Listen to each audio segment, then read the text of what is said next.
Well, hi there. This is Cathy again with Cathy's Farmhouse Bakery, bringing to you recipes that I like to manipulate or alter or multiple ways to use them. Don't forget, watch the video all the way through because I'll show you ways that this recipe can be made just a little bit different and still can be just as amazing. Like, subscribe. If you subscribe, hit the bell. That'll tell you when the next video comes out. Now, today, we're going to make raspberry Danish. Do you recall that we made raspberry pie filling? Well, another way to use it would be to place it in a Danish. So to start with, I've got the oven preheating to 400 degrees. I've got 2 pastry sheets that I pulled out of the freezer, and they've been warming up and defrosting. At the same time, I have a full block, 8 ounces of cream cheese that has been softening. The recipe calls for 4 ounces of the cream cheese, but I like to make extra just in case. And then it'll be easy enough to make more later. So I'm going to put the whole 8 ounces in. We're going to set the wrapper to the side. Again, since I'm making double, the recipe calls for 1/4 cup of powdered sugar. I'm going to go ahead and put in a 1/2 cup of powdered sugar. Put that to the side. Now, the original recipe calls for vanilla extract. I want my cream cheese to have more of a raspberry flavor, so I'm going to put raspberry extract in it. And again, 1/2 teaspoon for just one batch. I'm going to go ahead and put a whole teaspoon in. And because it's a raspberry, it's a red, your cream cheese is going to have that red tinge to it. So I'm going to go ahead and mix it all up. We want to make sure everything is incorporated.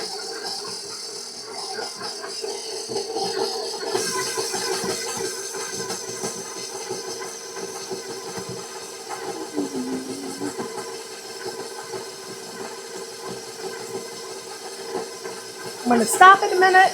I'm going to grab myself a spatula. And let's see, let's go with this one. We're going to take down the bowl. And because some of it is sticking in the mixer, I'm going to go ahead and scrape it all down so everything gets incorporated together. Okay, bring this back up. I'm going to mix it again. Kick it up a little bit higher. That raspberry smell is already coming in.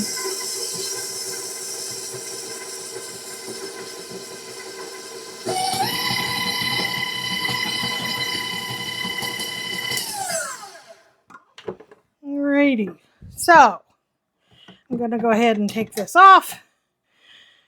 Scrape all of my goodness off of the paddle and into the bowl. Okay, so you can see it. We've got that nice cream cheese mixture. This is going to go on the puff pastry. Alrighty. So we'll set this back up here for now until we're ready. We're going to take the puff pastry now. And this is a faux, so fake braiding. And we're going to take, it calls for using a pizza cutter. Yeah, whatever you use. Whatever you do on one half, you do on the other. So if you, the more cuts you make, the thinner your braiding will be. Sometimes I do 8. It calls for 10 to 12, however many we do.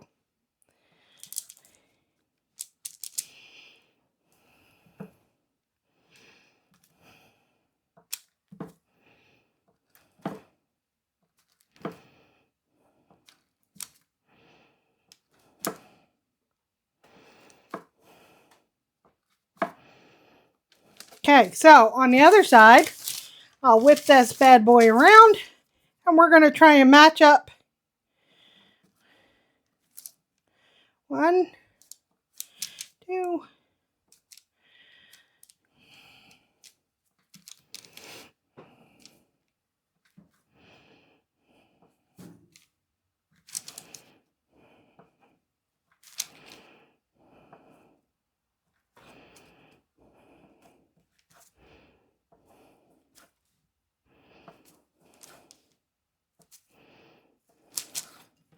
Alrighty, so now that I have the puff pastry all cut, so we can do the braiding, I'm going to use a cake decorator for this, because, whatever you choose, I'm going to go ahead and take part of this mixture and place it in the center. Here, let's put the pie filling to the side, okay? And we're going to just put that cream cheese filling down the center. Make sure the entire thing has some cream cheese in it. You can alter this recipe by changing the extract. You can use jam for this or pie filling. If you use ready-made pie filling, that's okay too. Or you can just use the cream cheese and make a cream cheese Danish. So now from here, I'm going to take some of this leftover pie filling, okay? And I'm going to, just like the cream cheese, I'm going to slather it down the center of this Danish. Again, it's up to you whether you want to do a lot or a little. Okay? Here comes the fun part. We're going to take, and with each one of these pieces, we're going to braid it. Alrighty. Okay. Push it into the pie filling because otherwise it may pop up when it bakes. We don't want that. Okay.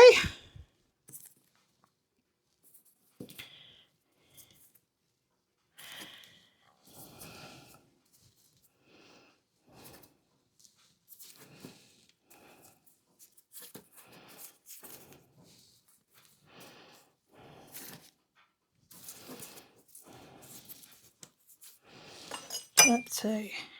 It appears some of my cuts did not get as thoroughly cut as I'd like to have done. So, bring the knife back in and cut them again. Alrighty. It happens.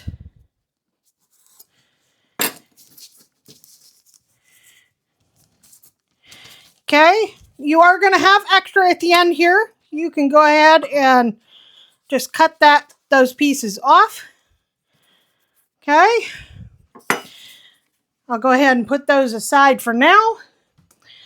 Also, what you're going to do, you need an egg yolk and a tablespoon of water. That'll be your egg wash. We're going to go ahead and paint the top of the pastry crust, or puff pastry, excuse me, not pastry crust. I've been doing too much with pastry and puff pastry, and so, but we're going to paint it. This will help it when it bakes to get that nice golden color. As it's baking, the Danish will rise a little and it will become a little bit bigger. Okay, I have a second one to make while you're waiting for all of this to get done. So I'm going to take this and place it on my pan. Here's my second one. I'll go ahead and get this ready and then we'll pop it in the oven. And we're going to bake them for about 15 to 17 minutes or until they become golden brown. When they're done, I'll pop them out and I'll show them to you then. Okay there, I've got the second one made and already on the pan. As you can tell, I've got the oven preheated to 400 degrees.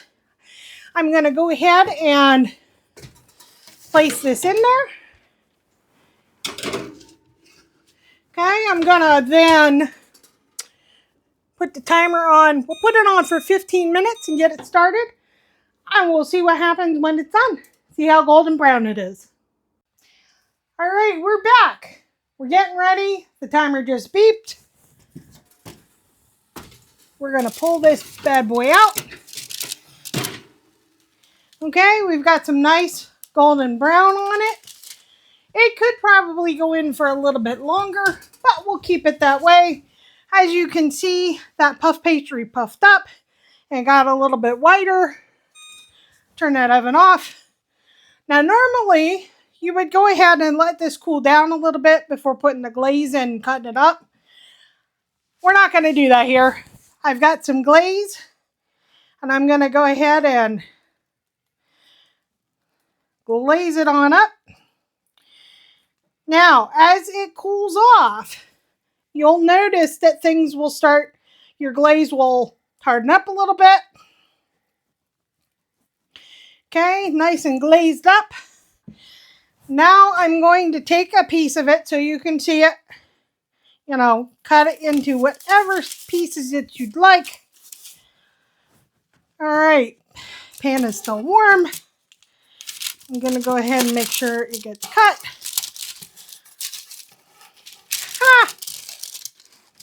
Okay, you see how it looks? We'll set that down on the Danish, on the plate. That is your raspberry Danish. Again, this is Cathy with Cathy's Farmhouse Bakery. Thanks for watching the video. Don't forget, like, subscribe, hit the bell so that you know when the next video is coming. We've got lots more. If you would like, don't forget to make a comment. If you have a specific Danish flavor that you'd like, let me know. We can make it. If you have any recipes you think we should make, I'm all open to suggestions. Alrighty, have a good one. Thanks.